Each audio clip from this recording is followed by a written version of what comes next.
अस्सलाम वालेकुम दोस्तों, क्या हाल है आप सब लोगों का। उम्मीद करते हैं कि आप लोग बिल्कुल ठीक होंगे। आज दिन है इतवार का और तारीख़ है 19 फरवरी सन 2023। दोस्तों आज के व्लॉग में कुछ बातें, कुछ ख़बरें जो आपके साथ शेयर करेंगे। सबसे पहले आज इमरान ख़ान ने ख़िताब किया और उनके साथ यास्मीन राशिद भी उनके ख़िताब में मौजूद थी, जो कि इंतहाई गुस्से की हालत में जो है वो उन्होंने कुछ बातें ऑडियंस से कहीं और लोगों को बताएं। कल एक ऑडियो वीडियो जो है वो वायरल हुई है यास्मीन राशिद की, और उन्होंने और उनकी टेप रिकॉर्ड की गई। उन्होंने कहा कि मैं जिससे चाहूँ बात करूँ, मैं एक पाकिस्तानी शहरी हूँ, मैं पाकिस्तान के फ़ौज से बात कर सकती हूँ, पाकिस्तानी पुलिस से बात कर सकती हूँ, पाकिस्तान में बैठे अदलिया के में वकला से बात कर सकती हूँ। ये होते कौन है मुझे मना करने वाले। ये इतने बुज़दिल हो गए हैं कि अब ये जो है ना वो टेप रिकॉर्ड कर रहे हैं। यास्मीन राशिद ने अदालत में जाने का भी ऐलान किया है। रिदा, मुझे ये बताएं कि यास्मीन राशिद के ख़िलाफ़ जो ये काम कर रहे हैं ये अपने मकसद में कामयाब हो जाएंगे या नहीं। अस्सलाम वालेकुम पाकिस्तान शमीम, पहले सवाल ये बनता है कि ये ऑडियो रिकॉर्ड किसने की। सही, ठीक है। ऑडियो और वीडियो का जो खेल चल रहा है, अगर आप नोट करें तो पहले जो है मरीम नवाज़ की भी, और अगर हम कहें कि मरीम नवाज़ के काम है तो मरीम नवाज़ की भी ऑडियो लीक हुई, परवेज़ इलाही की भी ऑडियो लीक हुई, हमारे ex prime minister Imran Khan की ऑडियोज़ लीक हुई, कमर शोज़ब की वीडियो लीक हुई। ये सब कुछ कर कौन रहा है? कौन इतनी हिम्मत जिसके अंदर है? और लास्ट जो है यास्मीन राशिद ने आके मीडिया पे मरीम नवाज़ को सवालात किए थे ना, उनको उनकी तरफ कहा था कि आगे ज़रा पाकिस्तान में खड़े होकर देखो मुल्क के क्या हालात हैं। ज़रा मरीम नवाज़ से उन्होंने कहते हैं तल कलामी क्या कर ली, तो उन्होंने फ़ौरन उनकी यास्मीन राशिद की ऑडियो लीक कर दी है। इसी तरह परवेज़ इलाही का था ना, परवेज़ इलाही जब असाइनमेंट में तहलील करने चले थे उन्होंने फ़ौरन की ऑडियो लीक कर दी थी। ये जानबूझ के सारा प्री प्लान चल रहा है। ये एक ही कोई बंदा है जो ये काम कर रहा है, जो ऑडियो लीक करता है, और इसके खिलाफ लाजमी एक्शन होना चाहिए। इमरान खान ने 4 महीने पहले नोटिस लिया था इस बात का कि एक्स प्राइम मिनिस्टर की ऑडियोज़ कैसे रिकॉर्ड हो सकती हैं। और वज़ीर आज़म हाउस, चलिए आप नॉर्मल कहते हैं ना, बहुत ज़्यादा आपकी जो बहुत ज़्यादा कहते हैं ना, चलो ऑडियो रिकॉर्ड करना या वीडियोज़ ऑडियोज़ रिकॉर्ड की जाती हैं, मगर वो उस मुकाम पे आके कि बहुत ज़्यादा कोई प्राइवेट बात हो या कोई बहुत ज़्यादा कहते हैं ना खुफिया कोई आप बात कर रहे हो, तो वो बहुत टाइम भी रिकॉर्ड कर ली जाती है। मगर ये तो देखिए ना, चार दीवारी से भी पामाली की तरफ चलेगा कि अब नॉर्मल गुफ्तगू भी हमारी रिकॉर्ड की जा रही है औरतों की। यास्मीन राशिद की ऑडियो इस तरह लीक करना उसको रिकॉर्ड करना शिमी एक बहुत बड़ा क्राइम है। लाइक पाकिस्तान की औरतों की चार दीवारी तो चलो अब दूर की बात हो गई, अभी इस तरह ऑडियोज तक मतलब कि उनके फ़ोन भी टैप किए जाएंगे। मतलब कि कोई औरत अब सेफ नहीं है, हर किसी का फ़ोन टैप हो रहा है, हर किसी के ऑडियोज रिकॉर्ड की जाएंगी। अब इस तरह रिकॉर्ड, और मेरे ख्याल में रिदा ये सिर्फ पाकिस्तान में है, बाहर की कंट्रीज़ में अगर ये हो तो ऐसे अगर इस किस्म के इंकशाफात हों तो लोग इस्तीफ़े दे देते हैं। शिमी क्राइम है किसी की प्राइवेट चीज़ों में, कहते हैं प्राइवेट, ये मोबाइल की गुफ्तगू, कमरे की 4 दीवारी, सब कुछ प्राइवेट हुआ करते थे हमारे पाकिस्तान में। तो उसका कहते हैं पामाली की तरफ ले गए हैं कि 4 दीवारी तो चलो कुछ भी नहीं, अब तो फ़ोन भी हमारे सेफ नहीं रहे। कि पहले तो घरों में तो तुम घुसते हो रात के अंधेरों में, मगर अब तुम लोगों ने फ़ोन भी टैप करने शुरू कर दिए हैं।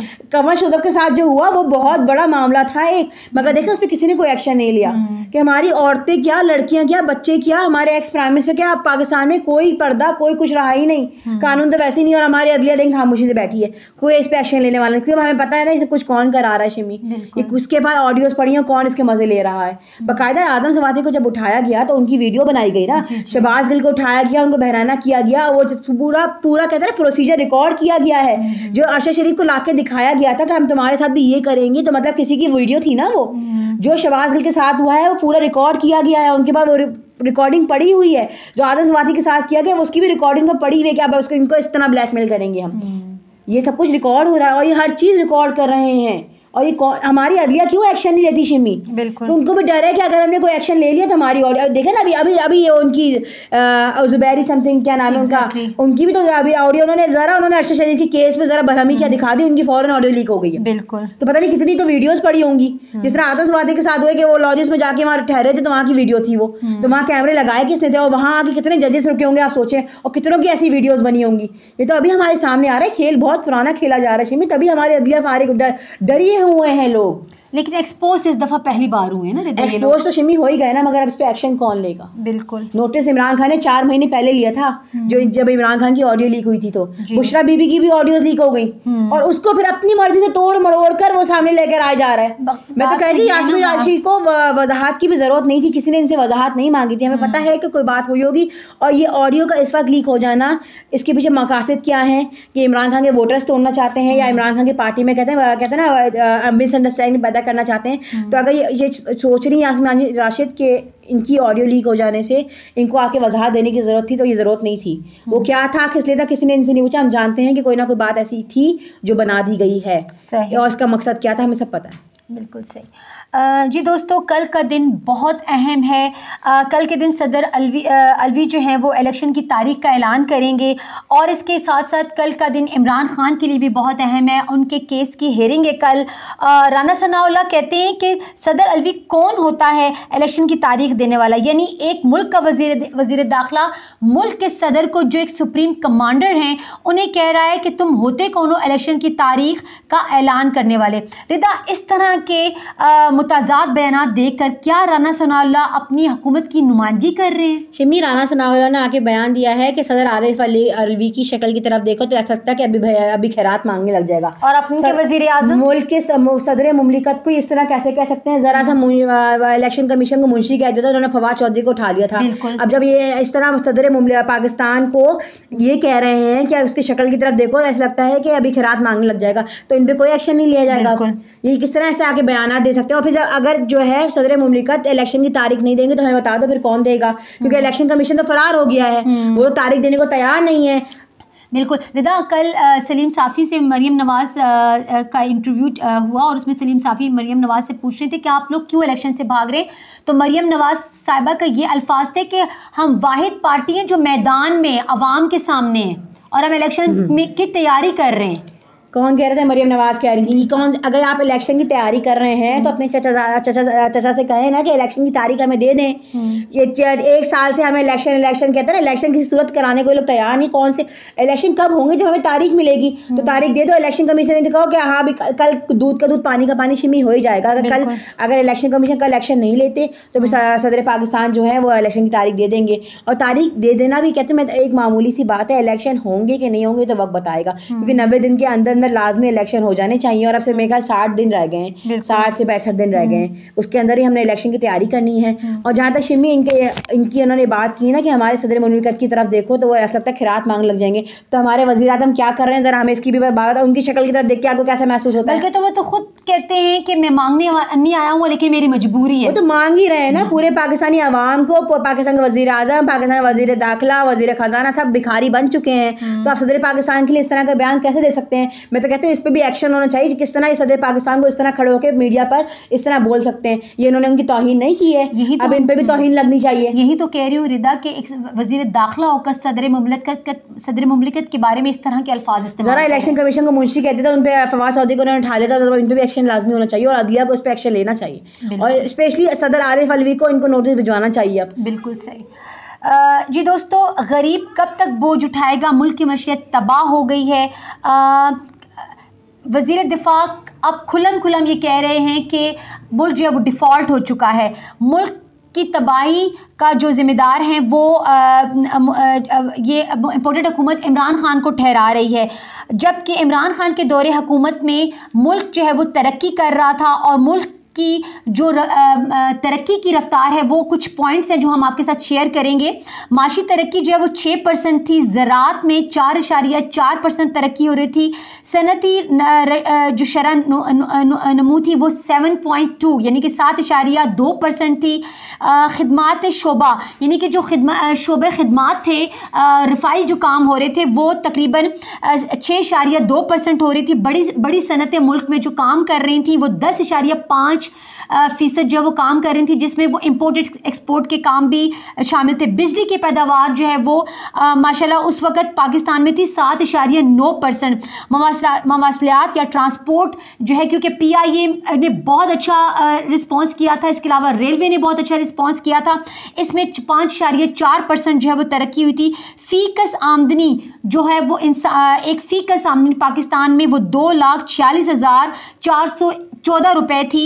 बरामदात रिकॉर्ड 29 अरब डॉलर थी। तालीमी शोबा जो था जिसमें पाकिस्तान बहुत तरक्की कर रहा था, तालीम के मैदान में बहुत जो है वो वाफर मिकदार में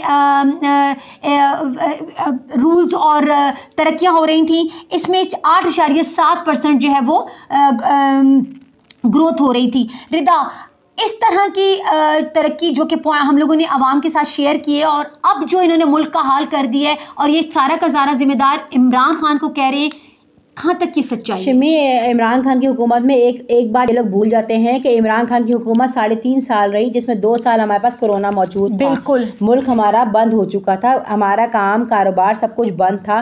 उस दौरान इतनी मैशत में तरक्की, इतना मुल्क में कहते हैं ना मुल्क को तरक्की की तरफ जाने का सिर्फ कहते हैं दारो मदार सिर्फ इमरान खान के ही हाथों में था। इमरान खान जिस तेज़ी से हमारा मुल्क तरक्की करता था शमी, इस सब के दौरान हमारे पास सेहत कार्ड मौजूद था, हमारे पास शेल्टर हाउस मौजूद थे, हमारे पास लंगर खाने मौजूद थे। इस सब तरक्की के साथ साथ इमरान खान ने जो है क्या नाम है गरीब का भी ख्याल रखा हुआ था कि हमारा गरीब भी उसी तरीके से ऊपर जा रहा था जिस तरीके से मुल्क ऊपर जा रहा था। हमारे गरीब के पास रोज़गार था, रोज़ की मर्रा में कहते हैं अगर रोज़गार नहीं भी था कोरोना के दिनों में लोगों के पास खाने पीने को था। इमरान खान 18,000 रुपये या 12,000 रुपये उस दौरान कोरोना के दिनों में गरीबों में बांट रहे थे। इन्होंने आते के साथ ही सब कुछ 1 साल के अंदर शिमी हमारा मुल्क डिफ़ॉल्ट हो चुका। इनका अपना बयानिया है ना कि हमारा मुल्क डिफ़ॉल्ट हो नहीं रहा, डिफ़ॉल्ट हो चुका है। 1 साल के अंदर आकर इन्होंने इंपोर्ट एक्सपोर्ट, हमारी फैक्ट्रियाँ, हमारा स्पोर्ट, हमारे कहते हैं गाड़ी की कारोबार, मोबाइल से में सब कुछ इन्होंने ख़त्म कर दिया कि हमारा मुल्क डिफ़ॉल्ट हो चुका। 1 साल के अंदर सब कुछ खा गए, सफ़ा चट कर गए ये लोग आकर।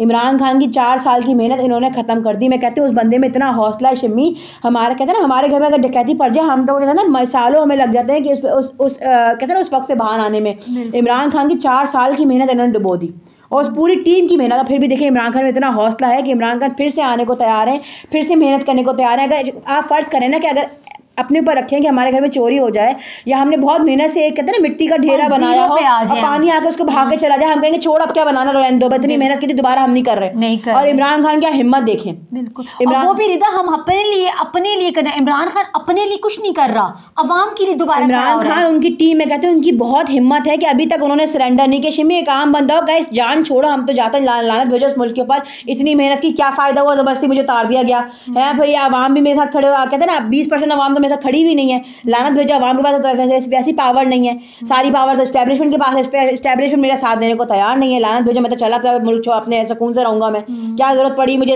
इस कबाड़ में घुसने की।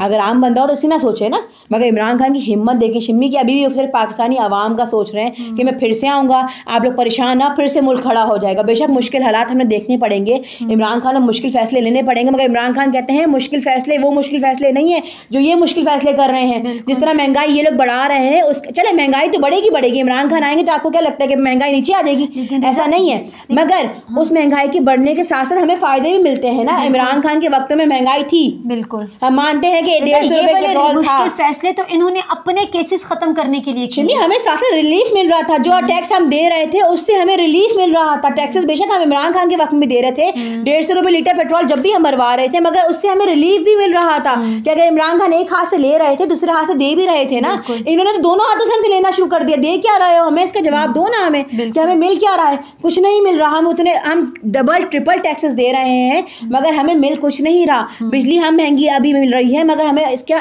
आउटपुट कुछ नजर नहीं आ रहा। शमी हमारी कहते हैं पैदावार, हमारा किसान रुल रहा है, पैदावार हमारी, एक्सपोर्ट इंपोर्ट टूरिज्म सब कुछ, तालीमी इदारे सब कुछ इन्होंने खत्म करके रख दिए हैं। तो फिर हम इतनी महंगाई किस लिए बर्दाश्त करें? हमें इस बात का आप जवाब दे दें तो हम आपको वोट देने को तैयार हैं।